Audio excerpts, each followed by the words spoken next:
The unexpected encounter. The delivery manifest showed one final stop before Cade Brennan could call it a day. His small transport cart hummed softly as it glided through the elevated streets of Stellarport Prime, weaving between pedestrians of a dozen different species. The evening shift had begun, and the city's bioluminescent architecture pulsed with gentle amber light, casting everything in a warm, otherworldly glow. Cade adjusted the thermal container holding the precious saffron threads and vanilla pods, authentic earth spices that commanded premium prices this far from home. The Nebula Gardens had specifically requested Terran ingredients for their upcoming celebration, something about honoring human culinary traditions at a major diplomatic function. He didn't ask questions, he just made deliveries. The venue's entrance took his breath away.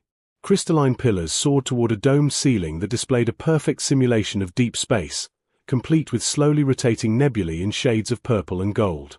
Cade had grown up in the orbital stations above Earth, but he'd never seen anything quite like this blend of natural beauty and advanced technology.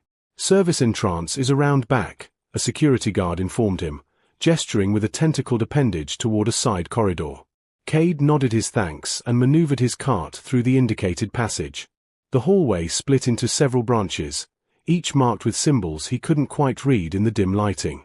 He chose the path that seemed to lead toward what he hoped was the kitchen area, following the soft sound of music that drifted through the air. The melody was unlike anything he'd heard before, haunting and ethereal, with harmonics that seemed to resonate in his chest. Curious, Cade pushed open an unmarked door, expecting to find a prep room or storage area. Instead, he found her. The ballroom stretched before him in magnificent emptiness, its polished floor reflecting the starlight from the ceiling above. In the center, moving with liquid grace, danced a woman whose appearance stopped Cade's heart mid-beat. Her skin was the deep crimson of Martian clay, smooth and radiant in the soft light. Silver markings traced elegant patterns along her arms and what he could see of her shoulders, exposed by her flowing garment of midnight blue fabric that seemed to shift and shimmer with each movement. Her hair, dark as the void between stars, cascaded down her back in waves that moved independently, as if stirred by an invisible breeze. But it was her face that truly captured him, fine features with high cheekbones, lips the color of wine, and eyes that glowed with an inner light somewhere between violet and silver. Those eyes found him standing frozen in the doorway, and rather than showing anger at the interruption, they sparkled with what might have been amusement.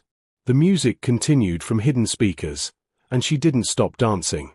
Instead, she extended one hand toward him, her movements incorporating the gesture into the flowing choreography. Her fingers beckoned, graceful and deliberate. Cade's practical mind screamed at him to apologize and leave. He had deliveries to complete, invoices to file, a dozen sensible reasons to back out of the room. But something deeper than logic moved his feet forward, drawn by the music, by her presence, by the invitation in those luminous eyes. "I'm sorry," he managed, his voice rough.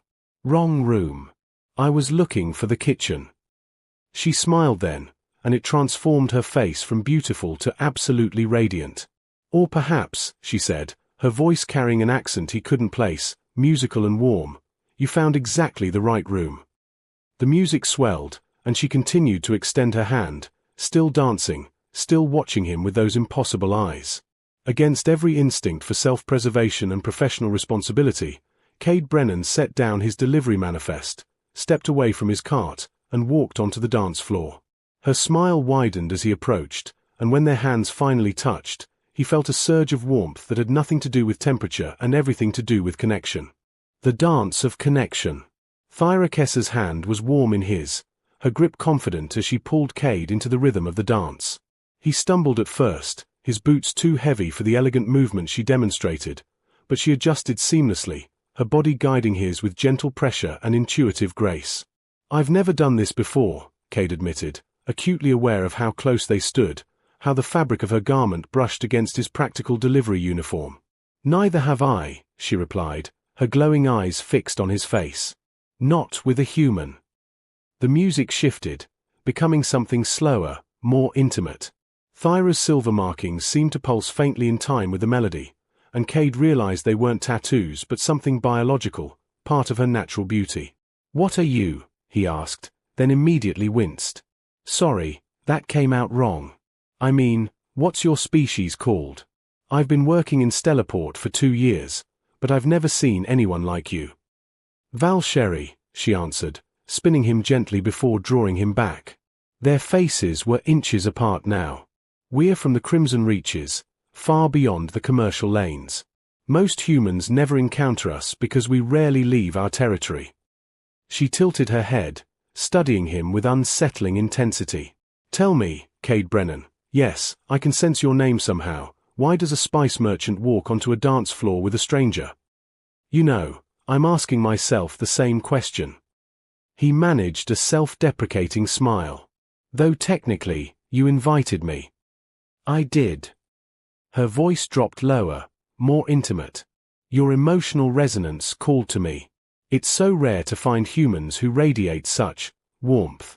Most of your kind, this far from Earth, carry coldness, ambition, the sharp edges of survival. But you. She placed her free hand over his heart, and he felt that same surge of connection, stronger now. You feel like home. Cade's breath caught. Is that a Val Sherry thing? Reading emotions. We feed on them, Thyra said simply, watching his reaction carefully. Not like the vampires of your Earth legends who drink blood. We consume emotional energy, joy, passion, connection. It sustains us more than food or water ever could. She paused, still moving with him in the dance. Does that frighten you? He considered the question seriously, aware that the logical answer was yes.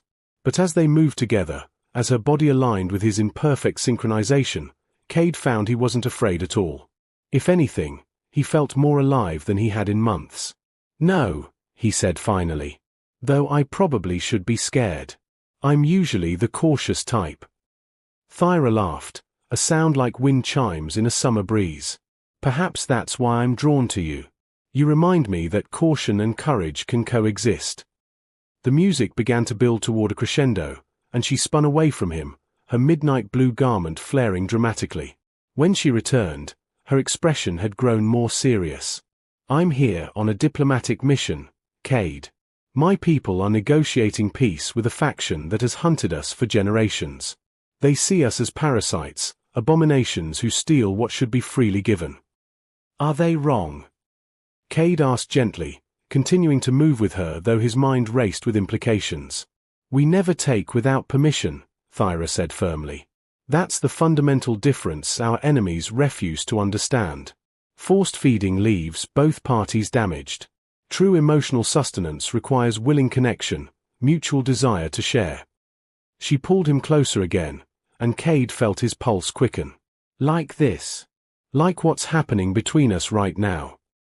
The music reached its final notes, and they came to a stop in the center of the ballroom, still holding each other. Cade could feel his heart pounding, could see the silver markings on Thyra's skin glowing brighter now, responding to something he didn't fully understand. I should go, he said, though he made no move to step away. My delivery can wait, Thyra finished. Unless you truly want to leave. Cade looked into her luminous eyes and knew he was standing at a crossroads. He could walk away, return to his simple life of manifests and delivery routes, forget this extraordinary woman and this impossible moment. Or he could stay, step into the unknown, and see where this connection might lead. Tell me more, he said quietly. About your people, about your mission, about you. Thyra's smile returned, radiant and genuine. Come with me. I have a suite upstairs with a view of the city. We can talk properly there, away from interrupted dances and curious eyes. She released him and started toward a private elevator at the far end of the ballroom. Halfway there, she looked back over her shoulder, one hand extended in invitation once more. This time, Cade didn't hesitate. He followed. Secrets in the shadows. The suite overlooked Stellarport Prime from the building's highest floor, and the view stole Cade's breath for the second time that evening. The city spread below them like a constellation brought to Earth, millions of lights in every color imaginable, representing the homes and businesses of thousands of species living in imperfect harmony. Thyra moved to a cabinet and retrieved 2 crystalline glasses and a bottle filled with liquid that shifted between amber and violet. Val Sherry Star Wine, she explained, pouring generous amounts. It won't intoxicate you, but it will help you relax. You've been tense since we left the ballroom. Can you blame me? Cade accepted the glass, settling onto a low couch that adjusted to his body automatically. This morning, my biggest concern was whether my shipment of cardamom would clear customs. Now I'm drinking alien wine with a beautiful diplomat who feeds on emotions. Thyra sat beside him, close enough that he could feel the warmth radiating from her crimson skin. You think I'm beautiful? Fishing for compliments. Cade took a sip of the wine, which tasted like starlight and summer nights. You must know you're stunning. I'm guessing Valsheri don't lack for mirrors. Beauty is common among my people, Thyra said, her expression growing contemplative. It's an evolutionary adaptation. We need to attract willing emotional donors, and physical appeal helps. But genuine connection. She shook her head, her dark hair cascading over her shoulders. That's rare. Especially with humans. Why humans? Cade found himself leaning closer, drawn by more than just curiosity now. Your species experiences emotions with incredible intensity, Thyra explained. You live such brief lives compared to most spacefaring races, and that temporal limitation makes everything you feel sharper, more vivid. A Valsheri can survive on the ambient emotional energy of crowds, but a true connection with a human. Her eyes met his, vulnerable for the first time. It's like comparing starlight to standing directly in front of a sun. Cade set down his glass, his hand finding hers on the cushion between them. Is that what this is?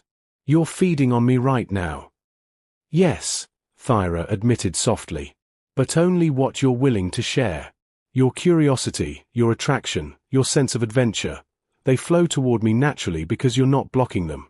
If you closed yourself off emotionally, I would sense only emptiness.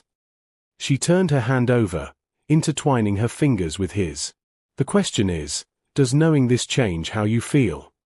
Cade considered her question seriously, examining his own reactions. He should feel used, manipulated, like a resource being harvested. Instead, he felt seen in a way that went deeper than physical appearance or social status. Thyra wasn't interested in his bank account or his connections. She was drawn to the fundamental essence of who he was. No, he said finally. It doesn't change anything. If anything, I feel relieved. Like I don't have to perform or pretend. You already know what I'm feeling. Thyra's expression softened into something tender. You have no idea how extraordinary that makes you. Most beings, when they learn what I am, either fear me or try to exploit the connection. They see me as a tool or a threat, never just as myself. And what about you? Cade asked. What do you feel right now? She laughed quietly, setting her own glass aside. Terrified, if I'm honest. I'm supposed to be focused on my mission, on brokering peace between my people and the Krati coalition. Instead, I'm sitting here with a spice merchant who makes me feel things I haven't felt in decades. She touched his face gently, her fingers tracing his jawline. You're dangerous to me, Cade Brennan. I'm the dangerous one? I'm a delivery driver who lives in a converted cargo container. Yes, Thyra whispered, moving closer still. Because you make me want things I can't have. A simple life. Freedom from political machinations. Someone who sees me as Thyra, not as Ambassador Kess of the Valsheri Concordat. The space between them had vanished now, their faces mere inches apart. Cade could feel her breath on his lips, could see the silver markings on her skin pulsing with light that matched his own racing heartbeat. What if, he said carefully, just for tonight, you could be just Thyra, and I could be just Cade? No missions, no deliveries, no responsibilities beyond this moment. Her luminous eyes searched his face, looking for doubt or deception and finding neither. You would give me that gift. Knowing what I am, what I need. I think, Cade replied, his voice rough with emotion, we're giving each other that gift. Thyra closed the final distance between them, her lips meeting his in a kiss that was gentle at first, then deeper as the connection between them intensified. Cade felt warmth spreading through his chest, not uncomfortable but energizing, like stepping into sunlight after days of rain. When they finally broke apart, both breathing harder, Thyra rested her forehead against his. "I can feel everything you feel," she whispered. "Your desire, your wonder, your nervousness, your joy. It's beautiful, Cade. You're beautiful." He pulled her closer, and she came willingly, fitting against him as naturally as they had moved together in the dance. Outside the windows, Stellarport Prime glittered in the darkness, a city of millions going about their evening routines, unaware that in one high tower, two souls from different worlds were discovering they weren't so different after all. A taste of danger. Cade woke to the sensation of Thyra tracing patterns on his chest, her touch feather-light in the dim glow of early morning. They'd spent hours talking, sharing stories of their vastly different lives, punctuated by kisses that grew progressively more heated until they'd both surrendered to the connection pulling them together. "I should let you sleep," Thyra murmured, though she made no move to stop her gentle exploration. "You must be exhausted." "I'm fine," Cade replied, catching her hand and bringing it to his lips. "More than fine, actually. I feel energized." "That's the feeding connection," Thyra explained, her silver markings glowing softly in the darkness. "When the exchange is mutual and willing, both parties benefit. I gain sustenance from your emotions, but you receive vitality in return. It's symbiotic, not parasitic." She paused, her expression growing troubled, though the Krati refused to see the distinction. Before Cade could respond, a sharp crack split the air, followed by the sound of shattering glass. Thyra moved with inhuman speed, pulling him off the couch and behind the heavy frame just as energy bolts scorched through the space where they'd been lying. "Assassins," she hissed, her entire demeanor transforming from tender lover to lethal warrior in an instant. Her silver markings blazed bright now, and Cade realized they weren't just decorative, they were channeling power. The Krati must have discovered my location. Another volley of shots peppered the suite, destroying furniture and sending debris flying. Cade's mind raced, adrenaline overriding his shock. "The service corridors," he said urgently. "I use them for deliveries. They connect every floor, and most people don't even know they exist." Thyra's eyes met his, filled with both gratitude and determination. "Can you get us there? Follow me." Cade grabbed her hand and led her toward what looked like a decorative wall panel. Years of making deliveries in buildings like this had taught him where architects hid their service access. He pressed a specific section, and the panel slid open, revealing a narrow maintenance passage. They plunged into the darkness just as armed figures burst through the suite's main door. Thyra sealed the panel behind them with a touch, her powers somehow interfacing with the building systems. The corridor was cramped and poorly lit, lined with pipes and conduits. Cade navigated by memory and instinct, pulling Thyra deeper into the building's infrastructure. Behind them, he could hear muffled shouts and the sound of the panel being forced open. "They're persistent," Thyra said, her voice steady despite their desperate flight. "The Krati Coalition views my mission as an existential threat. If we achieve peace, their entire political structure collapses. So they'd rather kill you than risk harmony." Cade ducked under a low-hanging support beam, helping Thyra navigate the obstacle. "Fear makes people do terrible things," she replied. "They've convinced themselves we're monsters who must be destroyed, and any evidence to the contrary threatens their worldview." They emerged into a wider maintenance hub, a junction where several passages converged. Cade paused, getting his bearings, when Thyra suddenly gasped and stumbled. He caught her before she fell, alarmed by how pale her crimson skin had become. "What's wrong?" "I used too much energy sealing that door," she admitted, leaning heavily against him. "I need to feed, or I won't have the strength to keep running." Cade didn't hesitate. "Then feed. Take whatever you need." "Cade, the process is intimate, more intimate than anything we shared earlier. It requires complete vulnerability on both sides, and we're in danger." "I trust you," he interrupted firmly. "And you need your strength. So stop arguing and do what you need to do." Thyra studied his face for a long moment, then nodded. She placed both hands on his chest, directly over his heart, and closed her eyes. "Think about what you're feeling right now. Don't hide anything from me." Cade closed his own eyes and let himself feel everything. The fear of being hunted, yes, but also the fierce protectiveness he felt toward Thyra, the determination to keep her safe, the wonder that had defined every moment since he'd walked into that ballroom. And beneath it all, the growing realization that what he felt for her had moved far beyond simple attraction. The sensation began as warmth, spreading from where her hands touched him outward through his entire body. But it wasn't draining. Instead, it felt like they were exchanging energy in a circuit, his emotions flowing into her while her vitality flowed back into him. He could feel her presence in his mind, not invasive but welcomed, like discovering a room in his own house he'd never known existed. Images flashed between them, his memories of growing up in Earth's orbital stations, her childhood among the coral spires of her homeworld, his loneliness working in the vastness of space, her isolation as a diplomat carrying the weight of her entire species, his hope that there was more to life than simple survival, her belief that peace was possible even between the most different peoples. When Thyra finally pulled back, both of them were breathing hard, and her silver markings blazed with renewed light. More than that, Cade could feel a connection between them now that went deeper than physical proximity, a thread of awareness that let him sense her presence even when he wasn't looking at her. "What was that?" he whispered, awed. "A bond," Thyra said, her voice shaking slightly. "True feeding between willing partners creates a temporary empathic link. I can feel your emotions, and you can sense mine." She touched his face gently.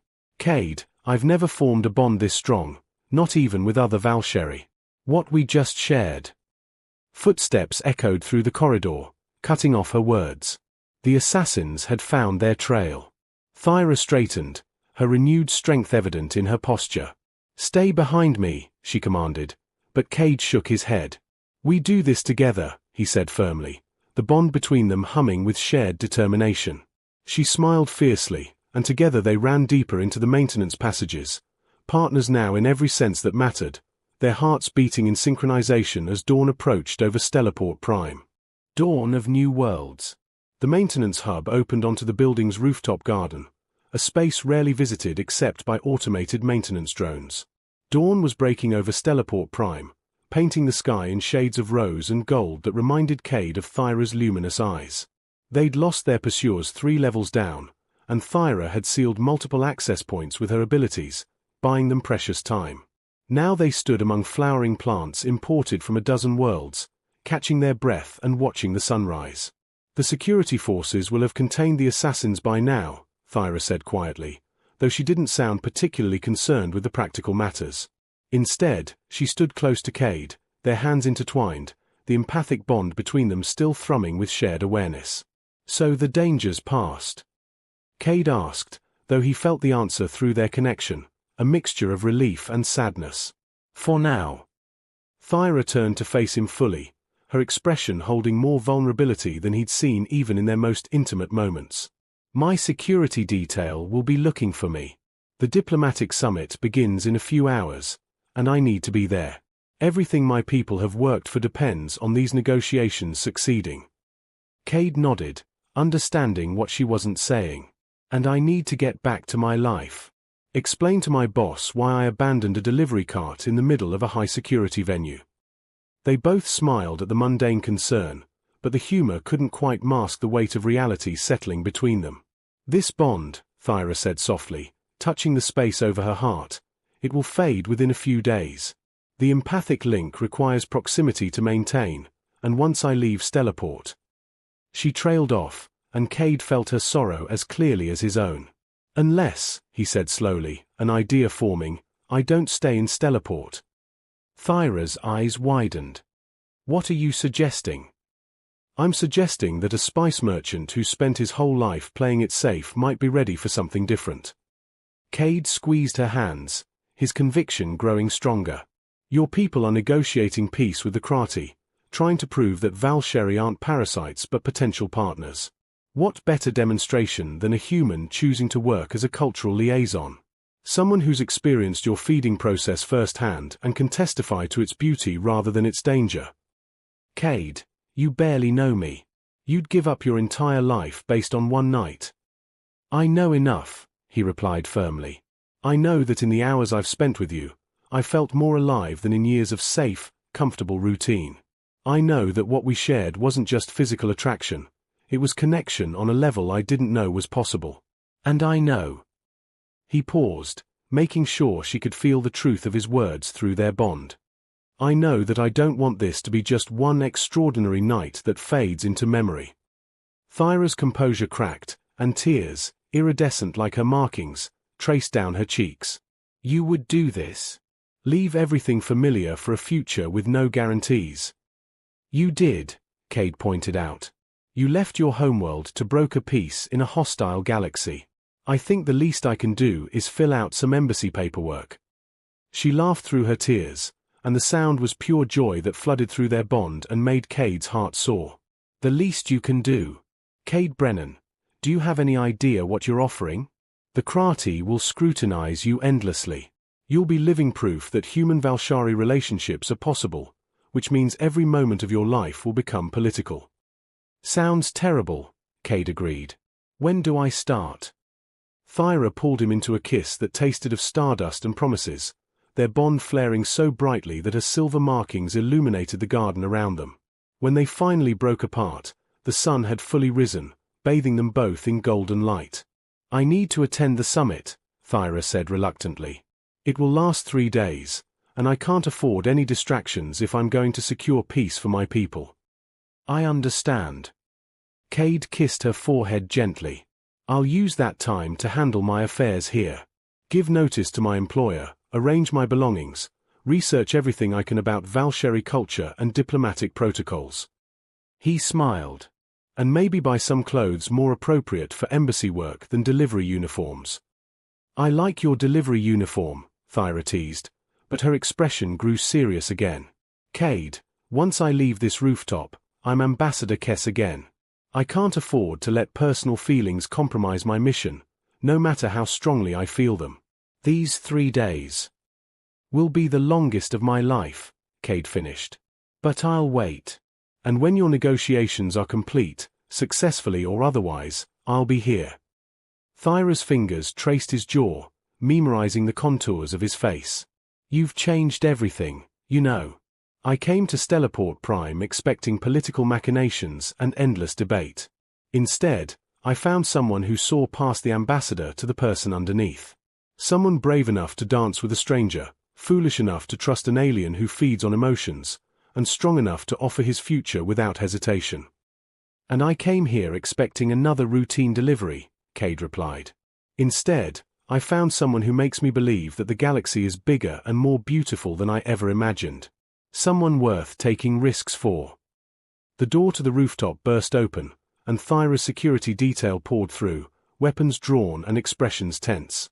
They relaxed slightly upon seeing their ambassador safe, though several cast suspicious glances at Cade. Ambassador Kess, the lead guard said urgently. We've secured the building.